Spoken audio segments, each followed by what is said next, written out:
And on page 15 we have this beautiful summary picture. It's one of my favourite pictures. I've got a few favourite pictures, but this one is a beauty because it goes through the key steps involved in both scenarios.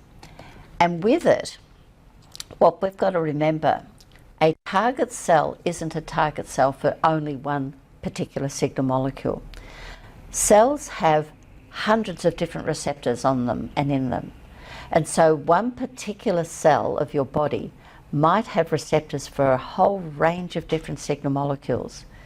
And so this cell that we've got in this picture here, and I'll just draw the cell completed. So there's our target cell.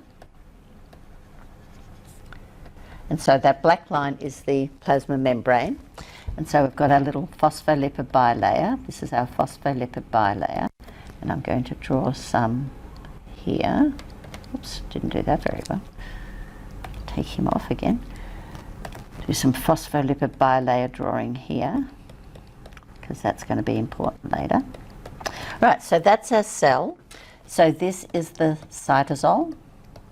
And out here is the interstitial fluid. And so this target cell is actually a target cell for, in this example, two different signal molecules. One of them is a water-soluble one of them is a lipid-soluble one. All right, let's look at the water-soluble first of all. Okay, water-soluble. The three steps in our story: reception, transduction, cell response. Okay. Reception is, remember, with an external receptor or an embedded receptor. It's actually embedded, it's a protein molecule that's embedded into the membrane, but we call it an external membrane receptor.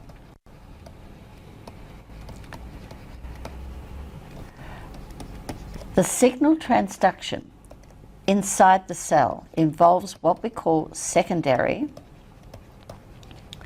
messengers. And this is a series of molecules that are activated. They are sitting there in the cell, in the membrane and the cytosol, and there's an activation. It's a series of enzymes also being activated. But this is part of it. And then we have our cell response. And the cell response often is something changing in the cytoplasm. An enzyme might be activated for a cell reaction to happen, or a pathway. But it could also be a nuclear cell response as well, like a gene gets activated or gene regulation happens and a gene is stopped or something like that. So that's our water-soluble. So here is our story here. Here is our water-soluble, and I'm going to make him blue, because I've been using blue. So this is our water-soluble signal molecule. It's often called a ligand or a primary messenger in this example, because it's the main signal that is floating in this interstitial fluid, and as it passes this target cell, there we have this membrane receptor, which is specific shape to that signal molecule, and it's now activated. So as soon as that signal molecule attaches, it's now activated. But the signal molecule doesn't move into the cell. It stays attached to the receptor. That activation sets off some other proteins in the membrane. We call them the G proteins. And those G proteins that are sitting there inactive become activated. And there's a series of activation until a G protein activates an enzyme type molecule in the cytosol. This is called the secondary messenger.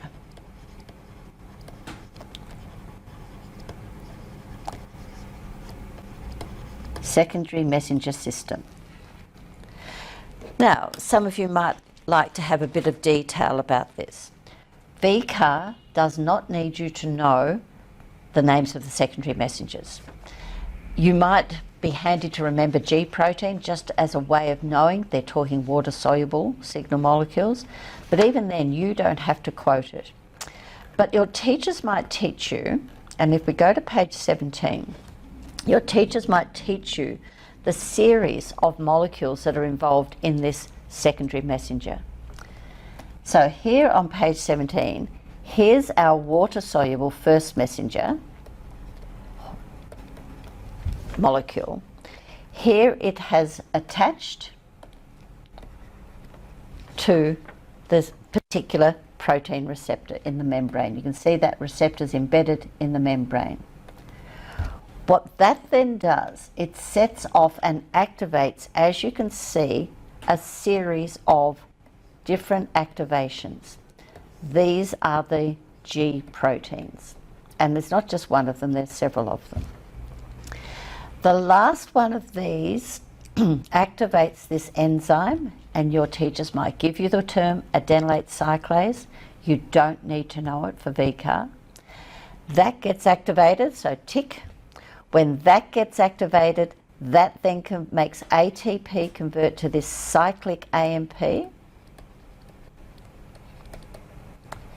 and that is the secondary messenger system. So all those bits in red are the secondary messenger molecules. What we need to know is primary messenger water soluble attaches to the membrane receptor and activates it. This activates a secondary messenger system of molecules. That's it. All right, once that's happened, we've now got the signal into the cytosol.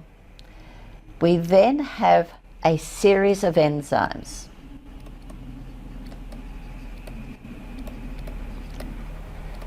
And they're activated one after the other.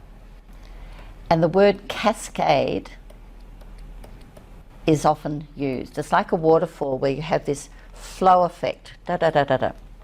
So, first one's activated, which activates the next one, which activates the next one, and so on.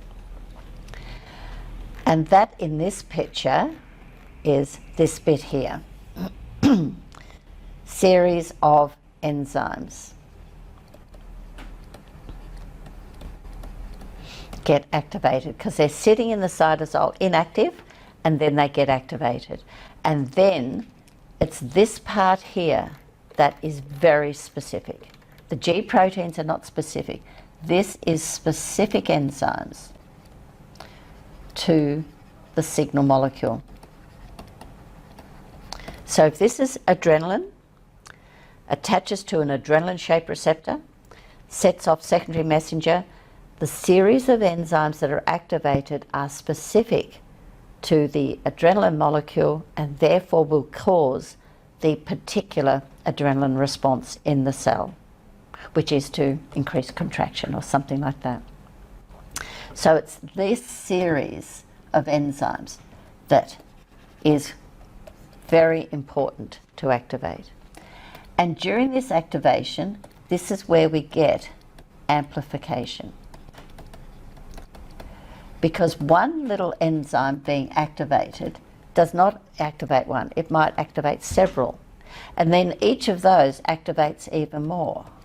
And so you can see this amplification of the message, which makes a full, complete cellular response happen.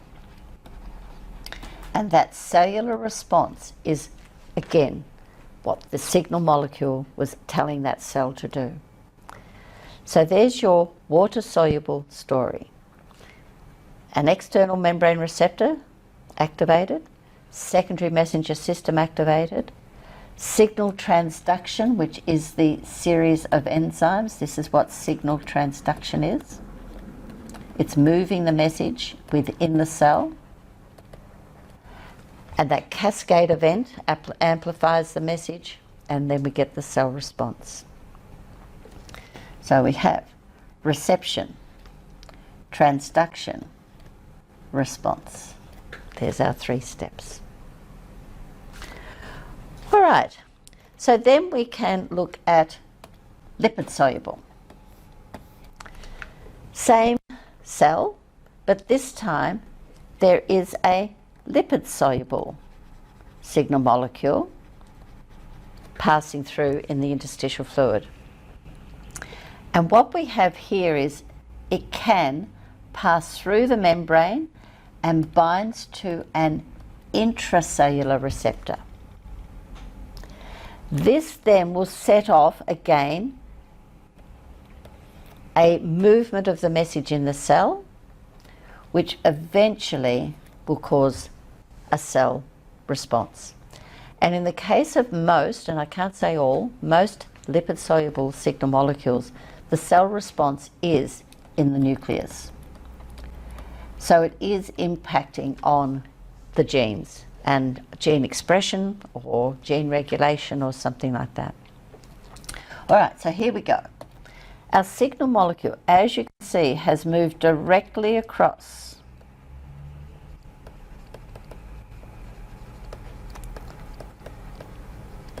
the membrane, across those phospholipids, because lipid soluble means it's able to move across. And here we have our reception with an internal protein receptor. Now, it might be in the cytosol. That receptor, in some situations, might actually even be in the nucleus. So it would move across the nuclear membrane as well until it attaches to its receptor. Then we can have, again, movement of the reception. So somehow this transduction, the message is moved within the cell. And then finally, we will have our specific cellular response happening again. So this target cell, because it's got receptors and lots more than this, it's a target cell for both of these two signal molecules because it had receptors for both. And remember, this is often a gene expression response. This one is often a cytoplasmic response.